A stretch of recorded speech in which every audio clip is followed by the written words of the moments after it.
샬롬 류선생의 구속사 천국열차 유도순 목사님의 신구약 성경 파노라마를 낭독하는 시간입니다. 지금은 에베소서 파노라마 2장 4절에서 10절까지입니다. 하나님이 구원하여 주심. 공일에 풍성하신 하나님이 우리를 사랑하신 그 큰 사랑을 인하여 허물로 죽은 우리를 그리스도 예수와 함께 살리셨고 너희가 은혜로 구원을 얻은 것이라. 또 함께 일으키사 그리스도 예수 안에서 함께 하늘에 앉히시니 이는 그리스도 예수 안에서 우리에게 자비하심으로써 그 은혜의 지극히 풍성함을 오는 여러 세대에 나타내려 하심이니라.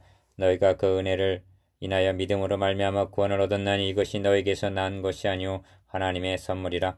행위에서 난 것이 아니니 이는 누구든지 자랑치 못하게 함이니라.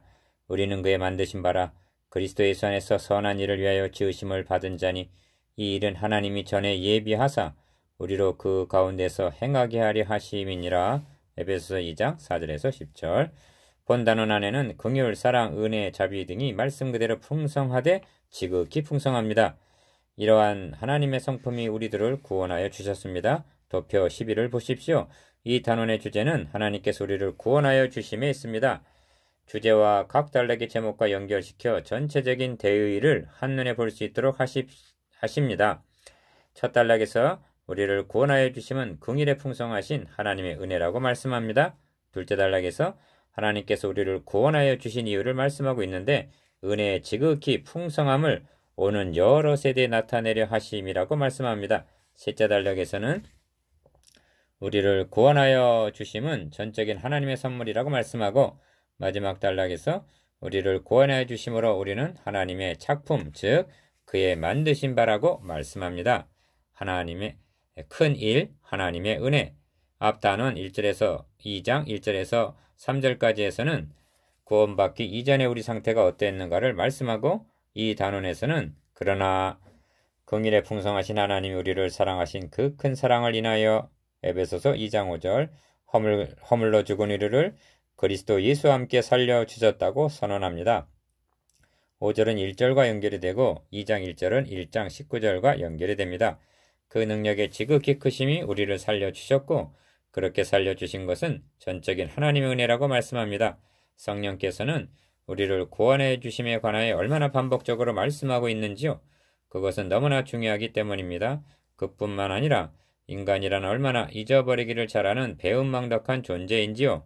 2일 그리스도와 함께 우리를 구원하여 주시되 그리스도와 함께 구원하여 주셨다고 함께가 강조되어 있습니다. 그리스도와 함께란 하나님의 구원 계획의 신비입니다. 하나님께서 우리를 그리스도 안에 집어넣어 주셨기 때문에 그리스도께서 십자가에 달리셨을 때 함께 못 박히고 로마서 6장 6절 함께 죽고 함께 살리셨으며 로마서 6장 8절 함께 일으키사 함께 하늘에 앉히시니 하고 말씀합니다. 함께 하늘에 앉히시니가 6절 이미 되어진 사실인 과거형으로 기록되어 있음을 유의하시기 바랍니다. 하나님께서 작정하시고 이루어 나가시면은 미완성이나 불가능이란 없습니다. 이루시고도 나무 믿습니다. 로마서 8장의 마지막 황금 고리도 영화롭게 하셨느니라고 로마서 8장 30절 이미 되어진 과거형으로 말씀하고 있습니다. 그것은 이미 되어진 일이나 다름이 없기 때문입니다. 이렇게 해주신 하나님의 속성이 4절에서는 어떻게 계시되어 있습니까? 긍휼에 풍성하신 하나님, 우리를 사랑하신 그 큰 사랑의 하나님으로 묘사되어 있습니다. 4절 초도의 긍휼에 풍성하신 하나님과 3절 말미의 본질상 진노의 자녀이었던 이를 연관지어 생각해 보십시오. 태어날 때부터 진노의 자식들이었던 우리들을 긍휼에 풍성하신 하나님이 우리를 사랑하신 그 큰 사랑을 인하여 허물로 죽은 우리를 그리스도와 함께 살리셨다고 말씀합니다. 이 은혜로 구원을 얻은 것이라. 작은 이죠. 너희가 은혜로 구원을 얻은 것이라 하고 괄호를 치고 말씀하고 있습니다.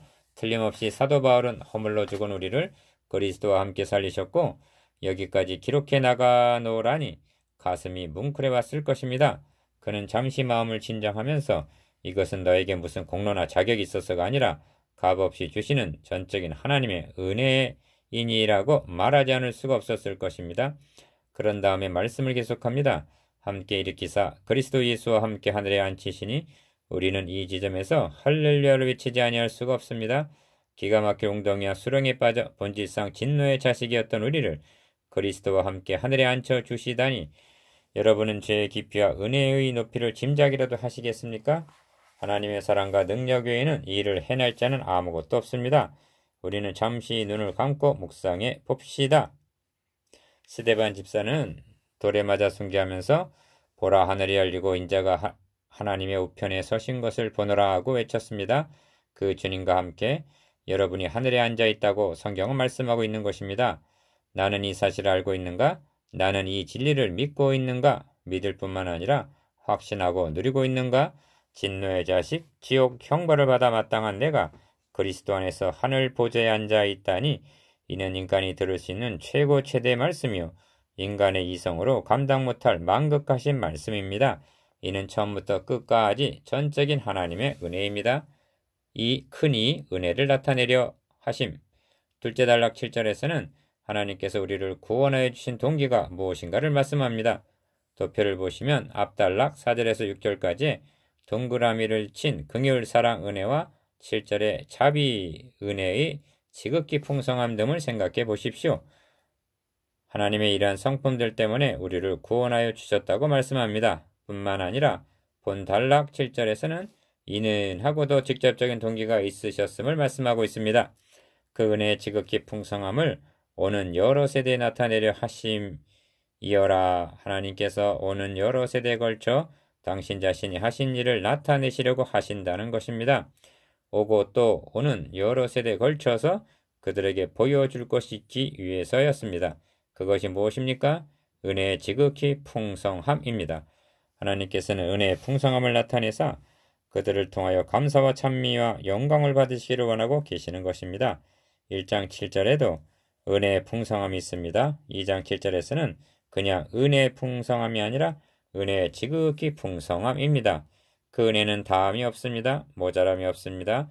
2000년 동안 펀해도 그 은혜의 샘은 지극히 풍성함입니다. 사도 바울은 그 은혜의 풍성함을 2000년 전 사도 당시로만 국한해서 생각하지 않았습니다.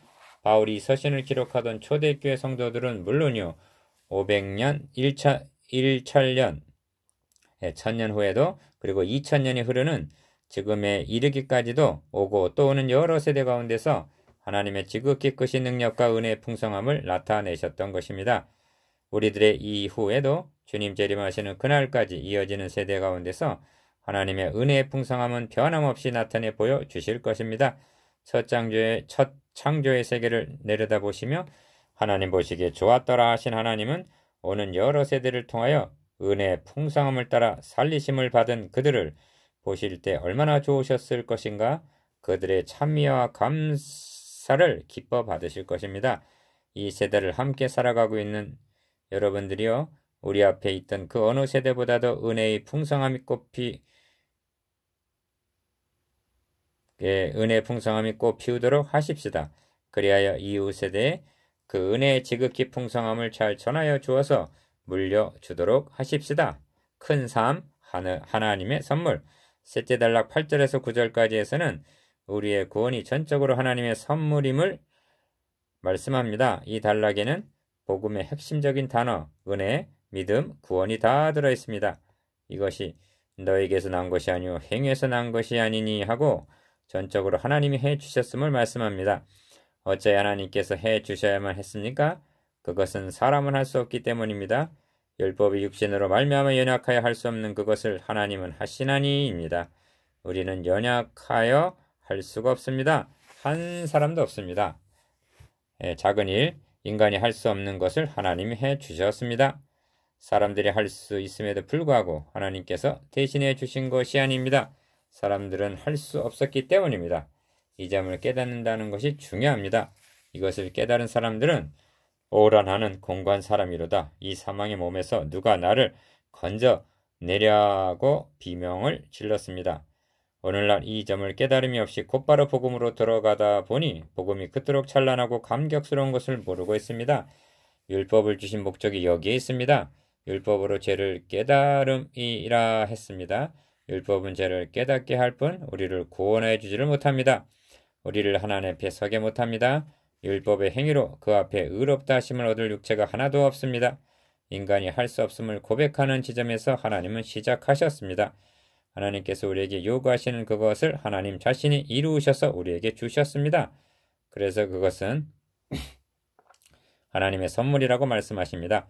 이렇게 말씀하고 있는 셈입니다. 너희가 구원 얻은 것이 행여라도 너에게 받을 만한 무슨 자격이나 공로가 있었다는 생각일랑 아예 하지 말아라. 그것은 전적인 하나님의 은혜이니라. 이 오직 믿음 오직 은혜. 사도 바울은 고린도전서 15장 10절에서 자신의 지난 날을 돌이켜보며 나의 나 된 것은 하나님의 은혜로라고 말하고 있는 것입니다. 여러분도 그러합니까? 진정 나의 나 된 것은 하나님의 은혜로라고 말할 수 있습니까? 믿으면 구원 얻고 믿지 아니하면 구원 얻지 못한다고 말합니다. 그렇다 해도 구원이 믿음에 있는 것은 아닙니다. 구원은 그리스도 안에 있을 뿐입니다. 그 구원이 믿음이라는 통로를 통해서 우리에게 주어지는 것입니다. 하나님께서 우리에게 주시는 것은 오직 은혜에서요. 우리가 이를 받는 조건은 오직 믿음뿐이므로 개혁자들의 표준어는 오직 은혜, 오직 믿음이었습니다. 그러다가 믿음까지도 하나님이 주시는 선물인 것을 깨닫고 오직 은혜라고 외쳤던 것입니다. 9절로 넘어가 보겠습니다. 작은 삶, 큰 삶의 작은 삶. 자랑할 자는 나와 보시오. 구원의 선물이 우리들의 행위에서 난 것이 아니다. 그런 거로 누구든지 자랑할 근거가 없다고 말씀하고 있습니다. 자랑이라는 것이 대수롭지 않은 것 같으나 여기에 화근이 있습니다. 그래서 머리를 쳐들지 못하게 만듭니다. 로마서 3장 27절에서도 그런즉 자랑할 데가 어디 있느냐? 있을 수 없느니라. 무슨 법으로냐 행위로냐? 아니라 오직 믿음의 법으로니라고 말씀합니다. 사도 바울은 다메섹 도상에서 주님을 만나 뵙기 전까지만 해도 자랑거리를 꽤나 많이 가지고 있었습니다. 그러했던 그가 장점이라고 말할 수 있는 지식이나 재물이나 학벌이나 지위 등이 그리스도를 만나는데 결정적인 장애 요인이 된다는 것을 깨닫고는 그 모든 것을 해로 여길 뿐만 아니라 배설물로 여겼노라고 선언합니다. 자랑하는 곳에서는 은혜는 빛을 발하지 못합니다. 행위가 머리를 쳐듭니다.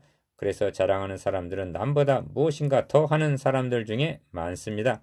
헌금도 더 많이 하고 기도도 전도도 금식도 11조 생활도 잘하는 사람일 수가 있습니다. 누가복음 18장 9절 이하의 바리새 교인이 그러하지 않았습니까? 그는 토색, 불의, 간음을 하지 않았을 뿐만 아니라 일에 2번 금식하고 소득의 11조를 드리나이다 했습니다. 얼마나 모범적인 교인입니까? 말로만이 아니라 실제로 그렇게 행동했습니다. 그러나 그는 하나님 앞에서 긍휼과 은혜를 구하고 있는 것이 아니라 자랑을 늘어놓고 있었습니다. 그는 자기 행한 것을 자랑했을 뿐 하나님께서 행하여 주신 은혜의 필요성을 애원하지 않았습니다. 결국 그는 불쌍히 여김을 받지 못했습니다. 또 있습니다. 사탄은 얼마나 강교한지 도체 유혹의 함정을 파놓고 있는 것입니다. 믿음이 그것입니다. 오직 믿음 하다 보니까 어느 틈엔가 믿음이 자랑의 목록에 자리를 잡고 있다는 것입니다. 너는 믿음이 있고 나는 믿음이 있다는 식이죠. 너는 믿음이 없고 나는 믿음이 있다는 식이죠. 그래서 그 믿음이 나를 구원하였다는 것입니다. 나를 구원한 것이 내 믿음이라고 주장한다면 나를 구원한 것은 나 자신이 되고 맙니다. 그래서 믿음을 자랑하게 되는 것입니다. 그러나 바울은 믿음까지도 너에게서 난 것이 아니라 하나님의 선물이라고 주장합니다. 아시겠습니까? 전적인 하나님의 선물입니다. 아무도 자랑할 자가 없습니다. 큰 사 하나님의 작품. 넷째 단락 10절에서는 우리가 하나님의 만드신 바라고 하나님의 작품임을 말씀합니다. 고린도 후서 5장 17절에서도 누구든지 그리스도 안에 있으면 새로운 피조물이라고 말씀합니다. 인간은 본래부터 하나님의 형상대로 지으심을 받은 하나님의 작품이었습니다. 그런데 범죄함으로 그 작품이 몹시 훼손이 된 것입니다. 1. 육의 몸과 신령한 몸. 하나님께서는 재창조의 사역을 시작하신 것입니다. 재창조의 사역이란 원래 작품처럼 복원하는 것이 목적이 아니라, 그러니까 아담 하와가 범죄하기 전만큼 회복하시는 것이 아니라 우리의 낮은 몸을 자기의 영광의 몸의 형체와 같이 변케 하시리라고 빌립보서 3장 21절 비교도 안 될 만큼 영화롭게 하신다고 말씀합니다. 또한 우리는 그의 만드신 바라는 말씀은 하나님은 토기장이요 우리는 질그릇이라는 그런 의미가 있습니다. 너희가 구원 얻은 것은 너희에게서 난 것이 아니라는 것입니다. 너희의 행위에서 난 것이 아니라는 말입니다. 생각해 보십시오. 질그릇이 스스로를 만들 수가 있습니까? 작은 이 토기장이와 그의 작품. 구원은 전적으로 하나님이 만드신 바라는 것입니다. 우리는 하나님의 솜씨입니다. 다시 말하면 하나님의 작품입니다. 오, 우리가 하나님의 작품이라니 이 일이 왜 그다지도 감격스럽습니까? 사람들은 하나님의 작품인 우리들을 감정하듯 보고 있기 때문입니다. 작품을 만들 때는 목적이 있는 법입니다. 그것은 선한 일을 위해서라고 말씀합니다. 우리가 행위로 구원 얻은 것은 아닙니다. 작은 삶, 선한 용도의 작품. 그러나 구원 얻은 자는 선한 일을 위하여 지음받은 사람입니다. 주님께서는 말씀합니다. 저희로 너희 착한 행실을 보고 하늘에 계신 너희 아버지께 영광을 돌리게 하라. 마태복음 5장 16절. 에베소서 2장 1절에서 3절까지 해서 그때는 그 가운데서 행하여 권세 잡은 자 곧 사탄을 따른 적이 있었다고 말씀했습니다. 그러나 이제는 하나님의 만드신 바가 되어 성령을 쫓아 행하게 되었다고 갈라디아서 5장 16절 우리를 지배하는 주인이 바뀌었음을 말씀합니다. 하나님은 토기장이요 우리는 한 덩이 진흙임을 잊지 마십시오. 우리는 하나님이 만드신 그분의 작품입니다.